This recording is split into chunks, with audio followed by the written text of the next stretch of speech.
Hello வணக்கம், இது உங்கள் சிவி ஸோன். எல்லாரும் எப்படி இருக்கீங்க? இப்போ பார்த்தீங்கன்னா நடுராத்திரியில் வந்துட்டு நம்ம விஜய் பார்வதியும் அமித்தும் நிறைய விஷயங்கள் பேசியிருப்பாங்க. ஒருத்தரை பற்றி அக்கு வேறு அணு வேறு பிரிச்சிருப்பாங்க. கனி வந்துட்டு அது இல்லைங்க இதுங்க அப்படி தான் சொல்லாங்க. சூப்பராக இருக்கும். கனி நல்லா நோட் பண்ணி பாருங்க. நார்மலாக பேசுகிறதுக்கும் விஜய் சேதுபதி அவர்களுடைய எபிசோட் இப்போது சாண்ட்ரா ஒரு சில பேர் சொல்கிறாங்க நடிப்பு அரக்கின்னு. அவங்க ஆமாம் ஒரு விஜய் சேதுபதி எபிசோடில் ஒரு மாதிரி ஆக்ஷன்ஸை, ஆனால் பேசுகிறதுலேயே ஒரு நடிப்பு திறமையை காட்டுறது கனி. அதை வந்து மாற்றுக்கிறது கிடையாது. சரிங்களா? அது பாருங்கள், அப்படி துடிப்பாங்க.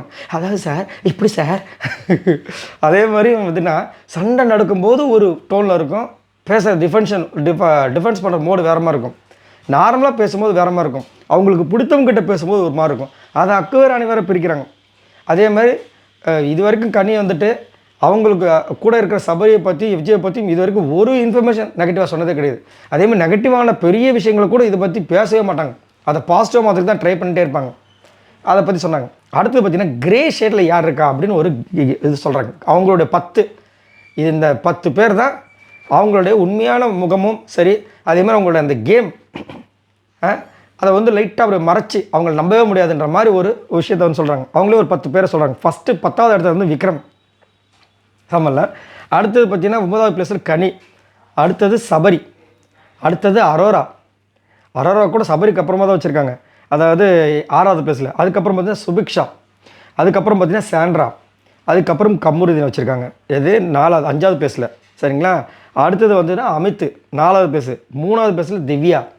அப்போ கேட்பார் அமித், திவ்யாவுக்கு முன்னாடி நான் உன்னை கூட ஒரு சில நேரங்கள் நம்ப முடியாதுறாங்க. அதை அமித் முன்னாடியே சொல்கிறாங்க பாருங்கள். அவர் இப்படி ஷாக்காக வரும். அடா பாய் எனக்கே வா அப்படின்ட்டு.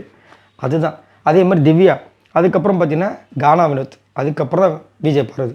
எப்படி போட்டுக்காம போது கானா வினோத் தப்பப்போ பேசி உடச்சி விட்ருவார். மனசுக்குள்ளே எதுவுமே இருக்காது. புரியுதுங்க? அந்த அப்படியே கள்ளங்கப்படமில்லாத மனசுன்னு சொல்லுவாங்க. அதுதான் கானா வினோத்.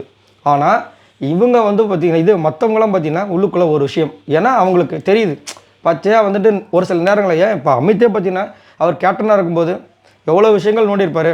அங்கே கூட கானா வினோத்தை தான் வந்து ஒரு சில விஷயங்கள் தெளிவுபடுத்தியிருப்பார். அதனால் அவங்களுக்கு கரெக்டாக அப்படி ஜட்ஜ் பண்ணி அழகாக இந்த லிஸ்ட் அவுட் போட்டிருக்காங்க. கானா வினோத்துக்கு அதில் 2வது இடத்த கொடுத்துருக்காங்க. மக்கள் முதல் இடத்த கொடுக்கணும்னு ஆசைப்பட்றாங்க. இதுதான் விஷயம். சரிங்களா? ஸோ அந்த இதை சொன்னாங்க. திவ்யாவுக்கும் வந்துட்டு ஒரு அழகான விஷயத்த சொன்னாங்க. என்னென்னா ஒருத்தங்களை அவள் குறி வச்சுட்டா. சரிங்களா? அவளை வந்து கம்பேர் பண்ணும்போது அவள் விடவே மாட்டாள். அதே மாதிரி அவளை கம்பேர் பண்ணும்போது நான் வந்து ஒரு கொஞ்சம் நல்லவன். ஏன்னா எனக்கும் அவளுக்கு ஒரே கேரக்டர், நானும் அவளும் ஒரே மாதிரி கோவப்படுவோம். எல்லாமே அவளுக்கு எனக்கு கரெக்டாக இருக்குது. ஏகம் பொருத்தம். ஆனால் என்னென்னா அவள் வந்துட்டு அவளை விட நான் கொஞ்சம் நல்லவன் அப்படின்றாங்க அவங்க. அதே மாதிரி வந்துட்டு இந்த கமருதீன் விஷயத்தையும் பேசியிருந்தாங்க. அரோரா கிட்ட அரோராவையும் என்னையும் வச்சு அவன் கேம் ஆனதெல்லாம் நான் மறக்க மாட்டேன் அப்படின்னு. இப்பயும் ஒரு கேம் விளாண்டுட்டு தான் இருக்கார். பார்க்கலாம் என்ன நடக்குது. ஆனால் அது ஒரு கேம், அவரோட டைப் ஆஃப் கேமு. அதனால் கமருதீன் கெட்டவராக கேட்டிங்கன்னா அவர் அதை வந்து சொல்ல முடியாது நம்ம. ஏன்னா இங்கே வந்துட்டு யாருமே நல்லவங்க கெட்டவங்கன்னு யாரையுமே சொல்ல முடியாது. எல்லாம் இங்கே ஒரு கேம் ஸ்ட்ராட்டஜி யூஸ் பண்ணி ஒரு சில விஷயங்கள் பண்ணிகிட்ருக்காங்க. சரி, நீங்கள் உங்களோட கருத்துக்களை சொல்லுங்கள்.